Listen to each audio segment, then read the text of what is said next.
Space Marines 2 is one of the worst games I've ever played, and fails to be a great successor to the first game. Which is what I would say if I was a filthy heretic. Space Marines 2 has done better than what I expected, and I'm very happy to recommend it to people, especially those who are very new to the Warhammer 40k universe. Before we get into the video, I'm just going to start by saying that I'm not going to be getting into the story all that much. I'm just going to say that I enjoyed it. It isn't like the books. It feels similar to the story of the first game. It reminds me a lot about the classic Gears of War games on the Xbox 360, and I thought it was pretty enjoyable, especially to see where Titus has been all these years. According to the game, the story takes place around 100 years after the events of the first game. Titus is back as the main character. I'm very happy to see him return. Titus is accompanied by two other brand new characters named Gadriel and Chairon, or how I like to call them, Gadriel and Chairon. No disrespect, I just find it funny that way. No offense, that's just how I read their names when I first saw them. There are a total of about 7 missions in the campaign, and they take about around 30 to 50 minutes to complete, and they were pretty fun. Going back to both Gadriel and Chairon, they're both playable characters in co-op mode, which is pretty cool, as this game, unlike the first one, allows you to play with 2 other people, where compared to the first game, you can only play it by yourself. If you have no friends, like I, as well as the game developers, expect many of you to not have, then they'll still be here with you throughout the game as just NPCs. One issue I have, however, is that the NPCs feel very passive here. I do like how I didn't really need to revive them or save them a lot, as they seem to have a lot of health, and the enemy AI doesn't really seem to target them that much. On harder difficulties, however, the AI clearly weren't made for it. It is best to play with friends if you have any, or just find randoms if you're not really an introvert, which I expect many of you are. Before anyone notices the gameplay right here and says anything, yes, I play the game by myself. The reason why my friends didn't get it is because they're Anglophobes, which I can't really blame them. America number 1. Space Marines 2 is similar to Destiny in the fact that you'll be switching from different parts of the game, such as the campaign, operations, and the PvP, through the small hub world. You can also fast travel in the hub world if you want to quickly change your loadout or start a new mission as fast as possible. In this area, you can travel to certain places on the ship in story mode, as well as change your armor and loadout throughout the game. The customization Space Marines 2 is almost just as good as the first game. The way to gain armor pieces is by completing operations or winning multiplayer games. You can also buy different colors and armor pieces from the many different chapters by using the in-game currency that you acquire from completing the operations as well as playing multiplayer. You can make your own unique character which represents your favorite faction in the Warhammer 40k universe, or just whatever personality or beliefs that you have in the game, which is pretty cool. One of the only issues I have with the customization in the game is that there are no armor pieces for you to equip for the Chaos Marines. You're pretty much stuck with what the game gives you, which is a pretty big downgrade from the first game, as you were able to customize just as many different parts of your armor in the first one. The other issue that I have is the way you can change different parts of your armor, as it is a bit confusing compared to the first game, where unlike this game, in the first game you just had to click on the backpack or the helmet and change whatever you want. In this game, the user interface is completely different, where it's a bit confusing, but I got used to it quickly. I do feel that you have a bit more freedom and how you can put different colors on your character compared to the first game, which is a very big plus. Because in the first game, you can only choose a certain amount of shades of a certain color, where in this game, you can pretty much choose whatever you want. If you played the first game, I have good news for you, as it is just about the same as the first one. Just like the first game, you can fight with either a melee weapon or a firearm, switching from one to the other. Despite the game feeling almost exactly the same, there are notable differences. One notable change is the combat, as they now made it to where you can parry enemies to open them up for an attack. On top of that, they also added a new game mechanic called Gun Strike, which after parrying an enemy or damaging them for so long, a reticle will appear on top of them for a certain amount of time, to which you fire your weapon and give significant damage to them. I really love these new additions to the combat, as it feels very fluid, as you'll be surrounded by enemies a lot of times, and switching between your firearms and melee weapons just feels very good. It makes the combat not feel repetitive at all. It makes you feel as if you're a skilled warrior. There are two different enemy factions within the game. The first one, of course, are the Tyranids, with the second one being the obvious, which are the Forces of Chaos. The Tyranids are fun to fight as they attack you in swarms. The Forces of Chaos are also fun to fight, as it feels as if you're fighting against a military force similar to yours. This allows both factions to at least feel a bit different from one another. There is a good amount of enemy diversity in the game for both factions. You have your smaller enemies that will swarm you, but are easier to kill, while there are a few that are about your height that will have different weapons from one another, which helps gives the enemy more variety. The Tyranid enemies have these big guys that once you kill, it creates a shockwave which kills all of the little surrounding enemies, which promotes you to sort of target them if you're being surrounded by the little ones. One new mechanic that they introduced in the game was the ability for enemies to call in reinforcements. This causes you and your allies to focus your attacks on that specific enemy before they bring reinforcements into the area. Also, just like the first game, Space Marines 2 has boss battles. Some of them feel exactly the same, while others have a different playstyle to them. There are some boss battles that are used again throughout the campaign mode, as well as the operations mode, which does feel a bit repetitive. However, it is easy to ignore, as it is sometimes rare or uncommon to come across some of them. All of the mini-bosses have unique executions, as the game basically rewards you for taking them out. I enjoyed using the guns in the campaign. Before each level, you can choose whichever weapons you want to start the mission with at the armoring hall. Most of them will be locked until you complete certain missions to obtain them. I think this does help add a bit of replayability and allows you to try out new things. If you're using something that you don't like, you can just find whatever gun you want to use in the level you're playing. There is a wide variety of guns to choose from, whether it be precision weapons or automatic weapons. There's also a sniper rifle as well. One thing that I really want to mention, though, is that the plasma pistol in this game is the best pistol. I'm saying this because in the first game, that weapon was straight up ass. So I'm happy to say it feels way better.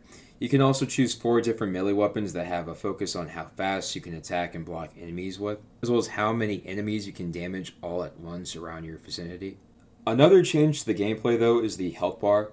It is similar to Bloodborne, in which once you're damaged by enemies, you're given a certain amount of time in which you can use melee attacks to regain a small amount of the health that you just lost.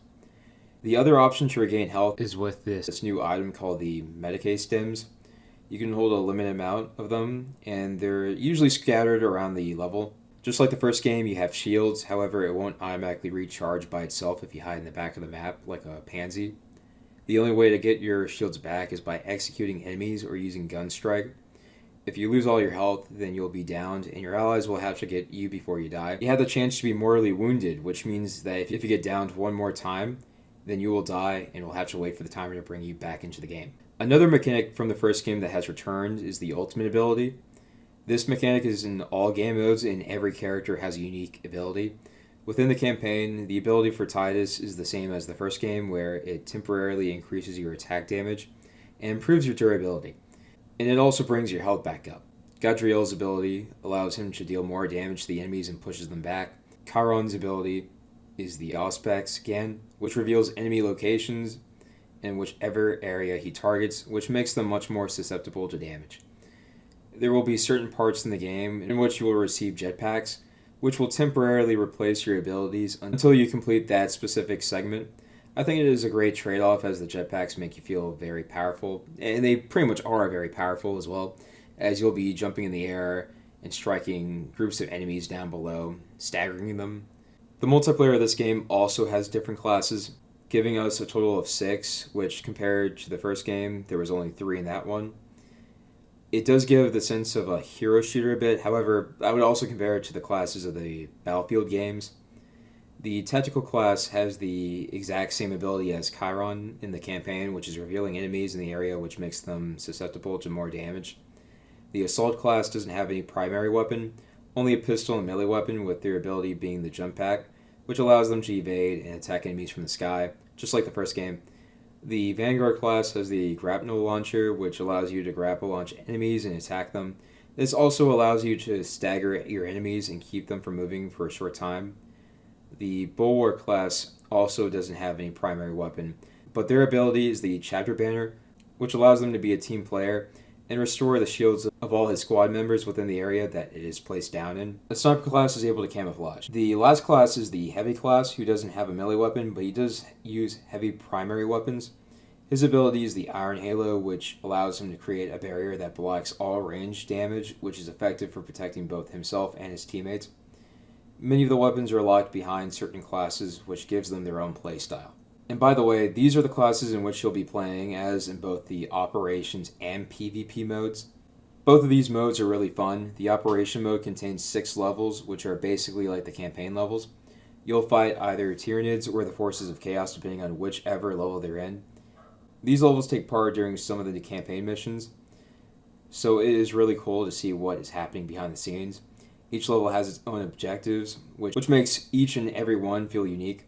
Some of them also have their own boss battles as well. One level has you fighting against this giant dragon enemy, in which it will be immune to your attacks. The only way to harm it is by looking at the walls to see which symbols are highlighted, to which then you need to go to the correct panel that has the exact same symbol and activate it to temporarily damage the boss.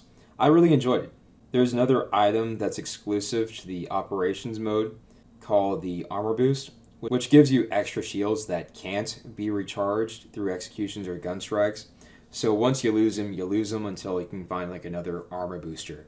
You'll have different encounters with a wide variety of enemies. The difficulty you choose does affect this. Sometimes out of nowhere you'll have mini bosses that appear to attack you and your comrades. It is very fun when this happens, as it changes up how you play. Depending on whichever difficulty you complete the operation in, you'll be given tokens to help prestige your weapon after you've mastered it. There are 4 different tiers for each weapon for you to complete. Once you unlock one tier, you'll be able to buy skins as well as different variants of that weapon, which has different perks to it. Speaking of perks, there's also a perk tree for your weapons, which you can choose from. However, the game limits you on which perks you can equip, but it does give you the option of resetting your weapon. You can also equip perks for your class, which helps both you and your allies for completing levels on a higher difficulty. Just like the gun perk, you can't equip them all. You can't equip perks that are in the same column as one another. The perks are only limited to operations and can't be equipped for PvP, which helps give a certain amount of balancing to the game.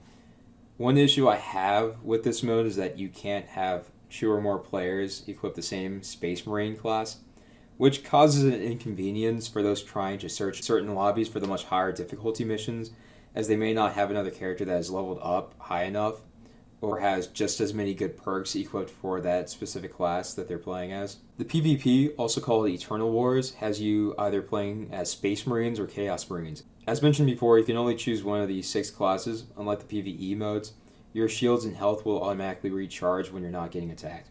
The PvP is really fun, and it doesn't feel sweaty. The melee system here is also much different from the first game, as you can now block enemy melee attacks, which allows for a fun combat system in which you can find yourself fighting another enemy with only your chain swords. Melee attacks won't affect your shields, but only your health, which allows you to not be ganked as badly as you would think if another enemy player starts shooting at you. There are only 3 game modes so far, which are Seize Grounds, Capture and Control, and Annihilation. Seize Grounds is like Domination from Call of Duty, in which you have to capture different objective points on the map and hold onto them. Capture and Control is also like the game mode from Call of Duty called Hardpoint, in which the objective will temporarily show up, and you and your allies need to hold it until the timer runs out, to which it will then appear at a different part of the map. Annihilation is your basic team deathmatch mode, in which your team has to kill 50 enemy players to win the game. Hopefully more game modes show up as more updates appear, as I really don't want this game to die out, as it is really fun. One of my only issues with the PvP is that there is no way to shuffle players. The reason why I mentioned this is that I found myself in lobbies in which I'm either on a winning streak or a losing streak if I stay in the same match, as none of the teams ever change. So you're going to be stuck on the same team until you leave that lobby. Another one of my issues is that only 2 players can choose the same class in PvP. I kind of wish to not be forced out of a class in multiplayer. Other than that, the PvP is really fun, and the maps are really good. When it came to bugs and glitches, I encountered just a few. One time I was trying to complete one of the trials for the Vanguard class, then all of a sudden my gun disappeared. Another glitch I came across was in the Operations mode, in which one of my teammates got stuck underneath the stairs.